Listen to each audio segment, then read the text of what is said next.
ഇനി നീ പോകൂ. രാമഭദ്രൻ വന്ന് വിളിച്ച ഞാൻ ഇറങ്ങി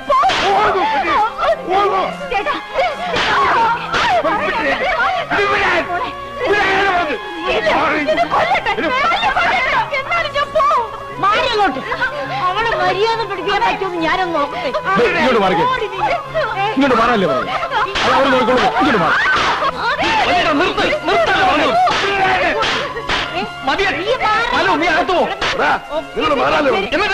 അവളെ തല്ലി ചതയ്ക്കാനോ? മാറാൻ പറയാനോട് തൊട്ടുപോലെ തന്നെ നിങ്ങൾക്ക് തണ്ടു നടി ഉണ്ടെങ്കിൽ അടക്കി നിർത്തണ്ട ഒതുക്കി നിർത്തണ്ട ഇവളെയല്ല, ഈ അമ്മയാണ്. ഈ അമ്മ ഒറ്റൊരുത്തി അതിനൊക്കെ കാരണക്കാരി.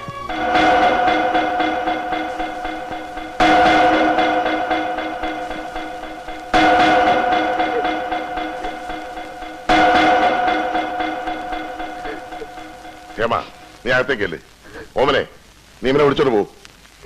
എഴുതി നീ അവളെ കൂടെ അകത്ത് പോ.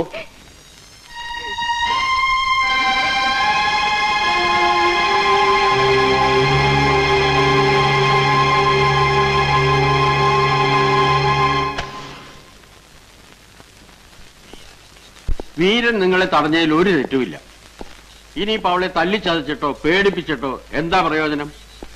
കഴിയുന്നതും വേഗം സ്നേഹം ഭാവിച്ച് അവളെ നിങ്ങളുടെ വഴിക്ക് കൊണ്ടുവരാൻ ശ്രമിക്കുക. മതിയുടെ ഉപദേശം ഉപദേശിച്ച് ഈ കോളത്തിലാക്കില്ല താൻ. ഇനി എന്റെ നേരെ ചാടിക്കോ. തന്റെ ഈ ഒടുക്കത്തെ കുരുട്ടുബുദ്ധിയായി കുഴപ്പം മുഴുവൻ ഉണ്ടാക്കിയത്. എന്റെ ബുദ്ധി ഉപദേശമൊന്നും അല്ല കുഴപ്പമുണ്ടാക്കിയത്. കുഴപ്പമുണ്ടാക്കിയത് നിങ്ങളൊക്കെ തന്നെയാ. അവിടെ ഒരു പെണ്ണ് വേണമെന്നല്ലേ ഞാൻ പറഞ്ഞുള്ളൂ. അത് ഇവിടുത്തെ പെണ്ണായിരിക്കണമെന്ന് ഞാൻ പറഞ്ഞില്ലല്ലോ. മതിയടോ മതി, നടന്നതൊക്കെ നടന്നു. ഇനി എന്താ വേണ്ടതെന്ന് ഞാൻ പറഞ്ഞു തരാം. താൻ എത്രയും പെട്ടെന്ന് അവൾക്കൊരു ചെറുക്കനെ കണ്ടുപിടിച്ചു തരണം. കൂടിയ 15 ദിവസം. അതിനുള്ളിൽ എനിക്ക് അവളെ കല്യാണം നടത്തണം. 15 ദിവസം എന്നൊക്കെ പറഞ്ഞാൽ ചെറുക്കനെ ഞാൻ എവിടെ നിന്ന് പിടിച്ചോണ്ട് തരാനാ? എവിടുന്ന് പിടിച്ചോണ്ട് വന്നാലും തിരക്കില്ല. ഞങ്ങളുടെ നിലയ്ക്കും വിലയ്ക്കും ചേരണ ഒരുത്തരായിരിക്കണം എന്ന് മാത്രമേ ഉള്ളൂ. അതിന് മടിത്തെറുപ്പിൽ ഞാൻ ചെറുക്കന്മാരെ കൊണ്ട് എടുക്കണോ പറയുമ്പോ എടുത്താൽ കൊണ്ട് നിർത്താൻ? എന്നാ തന്റെ മടിത്തെറുപ്പിലുള്ള ചെറുക്കൻ തന്നെ മതിയെന്ന് അങ്ങോട്ട് വെച്ചാലോ?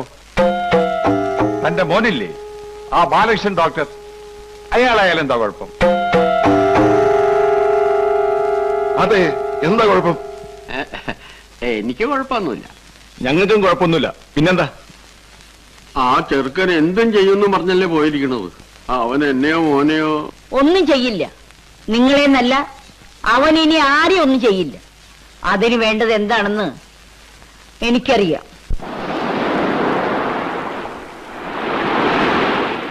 നീ ഒരു ചുക്കും പേടിക്കണ്ട. അവളെ ഇറക്കിക്കൊണ്ടുവരില്ലേ വേണ്ടു. സമയാവട്ടെ. നമ്മൾ തമ്മിൽ പഴയ ഒരു കണക്കുണ്ടല്ലോ ശനി, അത് തീർക്കണ്ടേ? അതൊക്കെ ഇപ്പഴാ വന്ന് ചോദിക്കണേ. സമയം കൊടുക്കടാ.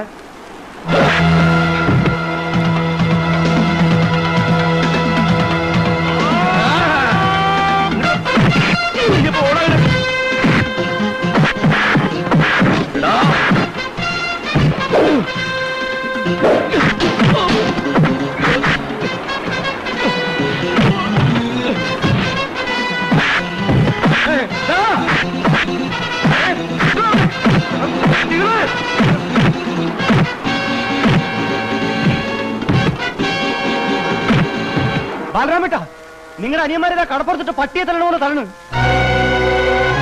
വേഗം ചെന്നിലെ അവന്മാരെ കൊന്ന് കടലിലെറിയും.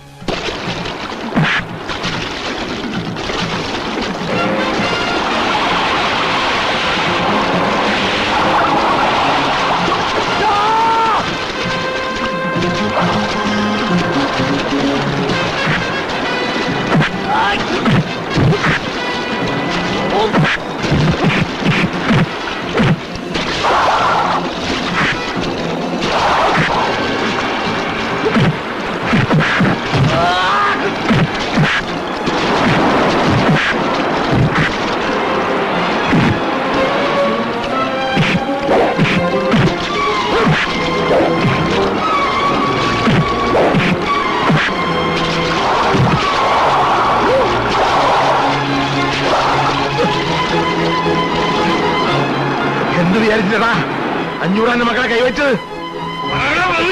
അയ്യോ എന്നെ കൊല്ലല്ലേ, ഞാൻ പറയാം. ആര് പറയില്ല, അച്ഛൻ പറഞ്ഞിട്ടാ.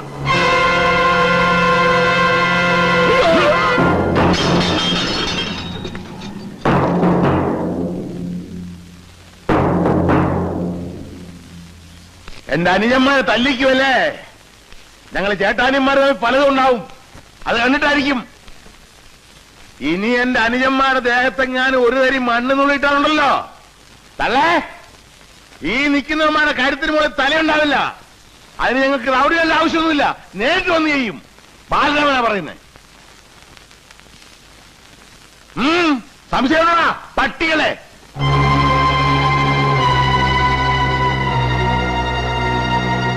നിക്കണവിടെ. നീ എന്താ പറഞ്ഞത്? നിന്റെ അനുജന്റെ മേലും മണ്ണ് നുള്ളിയിട്ട എന്റെ മക്കളുടെ കഴുത്തിൽ തല കാണില്ലെന്ന്. എന്നാ അവന്റെ മേലും മണ്ണല്ലട, മാല വീഴാൻ പോണത്, പൂമാല. എടാ, അവൻ എന്തിനാ നടക്കണെന്നറിയാമോ? അച്ഛനോട് വഴക്കിട്ട് വീട് വിട്ടത് എന്തിനാണെന്നറിയാമോ? എന്റെ പേരക്കുട്ടിയെ കല്യാണം കഴിക്കാൻ. ഇപ്പൊ നീ വന്നിങ്ങനെ പറഞ്ഞ സ്ഥിതിക്ക് ഇനി എനിക്ക് ഒന്നും നോക്കാനില്ലടാ. അവനെ കൊണ്ട് എന്റെ കുട്ടിയുടെ കഴുത്തിൽ ഞാൻ താലി കെട്ടിക്കും.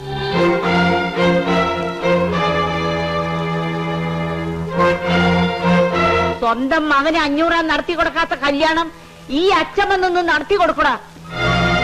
ചെന്ന് പറയണ നിന്റെ അച്ഛനോട്, പറ്റുമെങ്കിൽ വന്ന് തടയാൻ പറയണ നിന്റെ അച്ഛനോട്.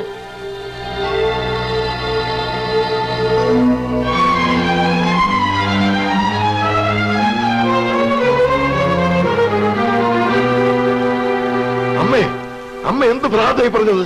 ആരോട് ചോദിച്ചിട്ടാ ആ തെണ്ടിക്ക് എന്റെ മോളെ പിടിച്ചു കൊടുക്കാൻ അമ്മ തീരുമാനിച്ചത്? അങ്ങനെ അമ്മ മാത്രം എല്ലാം തീരുമാനിച്ചാൽ മതി, പിന്നെ ഇവിടെ ഞങ്ങളൊക്കെ എന്തിനാ? എടാ, ഞാനിത് നടത്താൻ വേണ്ടിട്ട് പറഞ്ഞതാണെന്നാ നിന്റെയൊക്കെ വിചാരം? നമ്മുടെ കുട്ടിയുടെ കല്യാണം നമ്മൾ നിശ്ചയിച്ച പോലെ തന്നെ നടത്തും. എങ്കിൽ പിന്നെ അവരോട് എന്തിനാ അങ്ങനെയൊക്കെ പറഞ്ഞു വിട്ടത്? അതാണ് ഈ അച്ഛമ്മ. ഞാനിപ്പോ ഇങ്ങനെ പറഞ്ഞില്ലായിരുന്നെങ്കിൽ നമ്മൾ ഇത്രയും കഷ്ടപ്പെട്ടതൊക്കെ വെറുതെ ആയിരുന്നേനെ. ഇനി നിങ്ങൾ നോക്കിക്കോ, ഇവൻ പോയി അവന്റെ കഥ കഴിച്ചോളൂ.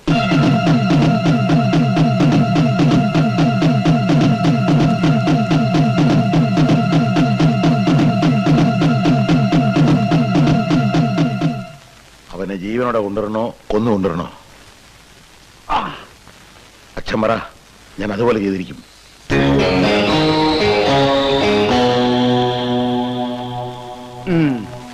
അങ്ങനെ പട മേടിച്ച് പന്തളത്ത് നിന്നപ്പോ അവിടെ ഒരു പ്രശ്നമില്ല. അത് നിന്റെ ലക്ക്.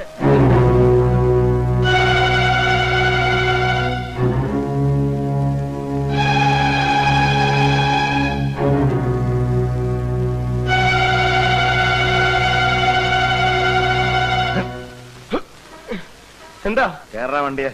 എന്തിന്? ആദ്യം വണ്ടിയെ കേറാ. പഠിച്ചേ, ഇവനെ വീട്ടിലേക്ക് കൊണ്ടുപോയെന്ന് പറഞ്ഞത്. വീട്ടിലേക്കൊന്നും ഞാനില്ല. പിന്നെ എങ്ങോട്ടും ഇല്ല. വീട്ടിൽ നിങ്ങളെ തല്ലി ഇറക്കില്ലേ, പിന്നെന്തിനാ? ഞാനാ പറഞ്ഞത് വണ്ടിയെ കയറാൻ. ഇനി വലിയേട്ടനല്ല, അച്ഛൻ വന്ന് വിളിച്ചാലും ഞാൻ വരില്ല. നീ വരില്ലല്ലേ? നിനക്ക് ആനപ്പാറിലെ പെണ്ണിനെ കെട്ടണമല്ലേ? കൊന്നുകളെ നിന്നെ ഞാൻ. കേറണം വണ്ടിയിലേക്ക്. വണ്ടി കയറാൻ. അയ്യോ, അച്ഛൻ.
വേണ്ട.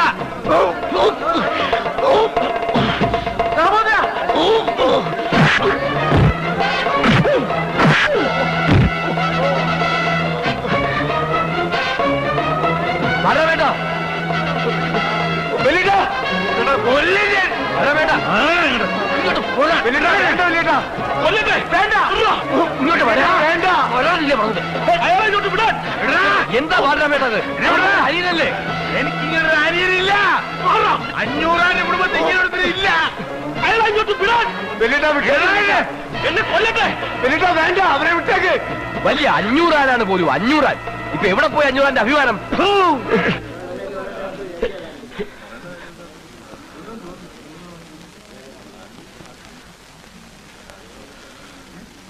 വഴി കിടന്ന് തെരുവ് പട്ടികളെ പോലെ തമ്മിലടിച്ച് ചാകാനാണ് 500 ആന്റെ മക്കളെ വിധിയെങ്കിൽ ആയിക്കോ, എന്ത് വേണമെങ്കിലും ആയിക്കോ. ഇനി എന്റെ മക്കൾ ചെയ്യേണ്ടത് എന്താണെന്ന് അറിയാമോ? നിങ്ങള് അയാളടുത്തേക്ക് പോണം. എന്നിട്ട് ഈ കല്യാണം നടത്താൻ അയാളോട് തന്നെ സഹായം ചോദിക്കണം. അന്ന് നമ്മുടെ കുട്ടിയുടെ കല്യാണം നടക്കാണ്ടാക്കിയത് അയാളല്ലേ? ഇന്ന് അവളുടെ കല്യാണം നടക്കുമ്പോ അയാൾ വരണം. പട്ടിയെ പോലെ വന്ന് കാവല് നിൽക്കണം. അയാള് വലിയ 500 ആനല്ലേ? മിക്കത്ത് എന്ന് കൈനീട്ടിയാൽ ചങ്കും പറിച്ചു കൊടുക്കുന്ന 500 ആൻ. ചെല്ലേ, ചെന്ന് ചോദിക്കേ. ഇപ്പൊ ചോദിച്ച് അവന്റെ ചങ്ക് പറിച്ചു തരാൻ അയാൾ തയ്യാറാവും.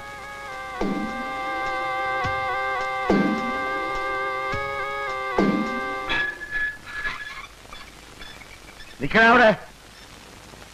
ആരുടെ ചോദിച്ചാൽ പഠിക്കാത്ത കയറിയേ? ബാലരാമ, ഞങ്ങൾ വഴക്കുണ്ടാക്കാൻ വന്നതല്ല.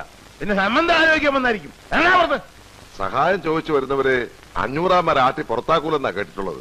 സഹായം വേണ്ട, അതെ ഇങ്ങോട്ട് കയറ്റിവിടെ.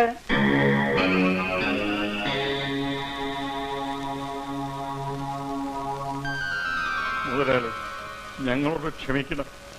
ഞങ്ങളോട് എന്തെങ്കിലും വിരോധം ഉണ്ടെങ്കിൽ അതൊക്കെ പൊറുക്കണം. എന്റെ മോളെ കല്യാണം കഴിച്ചു കൊടുക്കണമെന്ന് പറഞ്ഞ് അങ്ങയുടെ മകൻ ഞങ്ങളുടെ അമ്മയുടെ അടുത്ത് വന്ന് സഹായം ചോദിച്ചിരിക്കുക. അമ്മയ്ക്ക് മുതലാളിയെ തോപ്പിക്കണമെന്ന് മാത്രമേ ഉള്ളൂ. അതിനുവേണ്ടി ഞങ്ങൾ നിശ്ചയിച്ച കല്യാണം പോലും തടഞ്ഞിട്ട് അവന് കല്യാണം കഴിച്ചു കൊടുക്കാൻ പോവുക. എന്നാലും ഞങ്ങൾ നിശ്ചയിച്ച കല്യാണം തന്നെ നടത്തണമെന്നാ ഞങ്ങൾക്ക്. പിന്നെ അമ്മയവനും തടയാൻ വന്ന ഞങ്ങൾക്ക് എന്തെങ്കിലും ചെയ്യേണ്ടി വരും. അങ്ങനെ എന്തെങ്കിലും സംഭവിച്ചു പോയാൽ മുതലാളി ഞങ്ങളോട് ഒന്നും ചോദിക്കരുത്. വേണ്ട, നിങ്ങൾ അവനോടൊന്നും ചോദിക്കണ്ട. ചോദ്യമൊക്കെ ഞാനായിക്കോളാം. നിങ്ങൾക്ക് ആ കല്യാണം നടത്തി കിട്ടിയാ പോരെ? അത് ഞാൻ നിന്ന് നടത്തി തരും. ബാലരാമ, ലോകത്തിൽ ആരുടെ മുമ്പിൽ തോറ്റാലും അവന്റെ മുമ്പിൽ തോക്കാൻ പാടില്ല. തോറ്റാൽ പിന്നെ 500 ആനില്ല. ഇവിടെ പോയി നിങ്ങൾ അച്ഛന്റെ പകയും പ്രതികാരം പദവിയൊക്കെ വലിയ 500 ആനാണത്രേ. 500 സ്വന്തം മകനെ തോപ്പിക്കാൻ വേണ്ടി അവരുടെ കല്യാണത്തിന് കാവല് നിൽക്കാൻ പോണു. കാവല് നിൽക്കാൻ നിങ്ങളുടെ അച്ഛനാരാ? ഗൂർക്കയോ? അല്ല പിന്നെ ഈ സമയത്താണ് ചൂടാവണത്. ചൂടാവാൻ പിന്നെ സമയം കാലൊക്കെ ഉണ്ട്. എന്നാ ഞാൻ സമയമൊക്കെ ഉണ്ട് എഴുതിത്താ. മറ്റു കൊല്ലും ഞാൻ. തളർന്നിരിക്കുമ്പോ എന്നെ കൊണ്ട് അക്രമം ചെയ്യിപ്പിക്കില്ലേ? അല്ല, അതെ സ്വന്തം മക്കളുടെ കല്യാണം നടത്തി കൊടുക്കാത്ത ആ മനുഷ്യൻ എന്ത് അവകാശം ഉണ്ടായിട്ട് ആനപ്പാറയിലെ ആ പെണ്ണിന്റെ കല്യാണം നടത്താൻ പോണേ? എന്റെ പൊന്നു കൊച്ചമണി, കുറെ നേരമായില്ലോ നീ കിടന്ന് കാറണേ. കാറും ഇനിയും കാറും. എനിക്ക് അത്രയ്ക്ക് സങ്കടമുണ്ട്. തൽക്കാലം പുറത്തുനിന്ന് സങ്കടം എടുക്കണില്ല. ഇപ്പൊ തന്നെ ഞങ്ങളുടെ കയ്യിൽ ഇഷ്ടംപോലെ സങ്കടം ഉണ്ട്. പുറത്തുനിന്ന് എടുക്കുമ്പോ ഞാൻ നിന്നോട് പറയാം. ഇത് വലിയ മാരണായില്ലോ. എടാ രാമഭദ്ര, നീ ഇങ്ങനെ വാക്കും കേട്ടോണ്ടിരുന്ന ആയുഷ്കാലം മുഴുവനും നീ ഇങ്ങനെ ഈ ഇരിപ്പിരിക്കേണ്ടി വരും. എടാ, നമുക്ക് പോണോടാ. അച്ഛനല്ല ഏത് കൊലകൊമ്പം വന്നാലും നമുക്ക് പോയി ആ കല്യാണം മുടക്കണം. നീ ആ പെണ്ണിനെ കെട്ടണം. ഇതാരാണ് ഈ നേരത്ത്? അച്ഛനോ മറ്റോ ആന്നോ?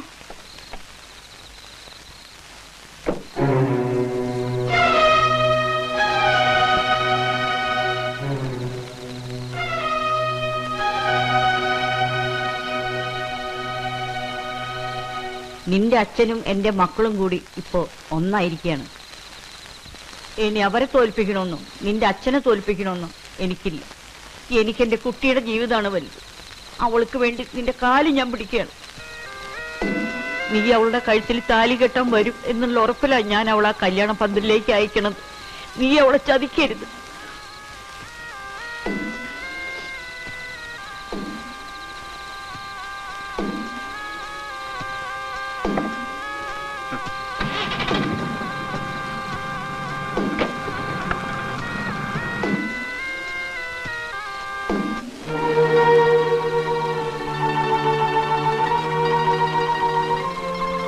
അമ്മ ഈ പറഞ്ഞിട്ട് പോയതൊക്കെ നീ വിശ്വസിച്ചോ? അവളെ നിനക്ക് കെട്ടിത്തരും നീ വിചാരിക്കുന്നുണ്ടോ? നിന്നെ നിന്റെ അച്ഛനെയും തമ്മി തല്ലിക്കാനാ അമ്മ ഈ ഉറക്കം കളഞ്ഞ് നടക്കുന്നത്. അല്ല, നിന്നെ കൊണ്ട് കെട്ടിക്കാനൊന്നും അല്ല. എടാ, ഈ അമ്മയും കൂടെ കൂട്ടി ചേർന്നിട്ടാ ഇപ്പൊ അവളുടെ കല്യാണം നിശ്ചയിച്ചിരിക്കുന്നത്. അതറിയാവോ നിനക്ക്? നിന്നോട് അവളുടെ കഴുത്തി താലി കെട്ടാൻ വരണമെന്ന് ഇപ്പൊ പറഞ്ഞില്ലേ? ഇതേ അമ്മ തന്നെയാ നിന്നെ തടയാൻ നിന്റെ അച്ഛന്റെ സഹായം ചോദിപ്പിച്ചത്. എടാ ഇത് അടവാണ്. നിനക്ക് അവളെ കിട്ടുമെന്നായപ്പോ എവന്റെ ചേട്ടന്മാര് പുതിയ അടവായിട്ട് അവനെ പറഞ്ഞു വിട്ടിരിക്കുകയാണ്. കെട്ടാനും കെട്ടിക്കാനും ഒക്കെ ഞങ്ങൾക്കറിയാം. ഇറങ്ങി പോടാ രാമഭദ്ര, ഇറങ്ങി പോടാ പുറത്ത്. ഇറങ്ങി പോടാ പട്ടി. മൂക്കിടിച്ചാൻ പറ്റത്തിക്കളയും പന്നി. രാമഭദ്ര,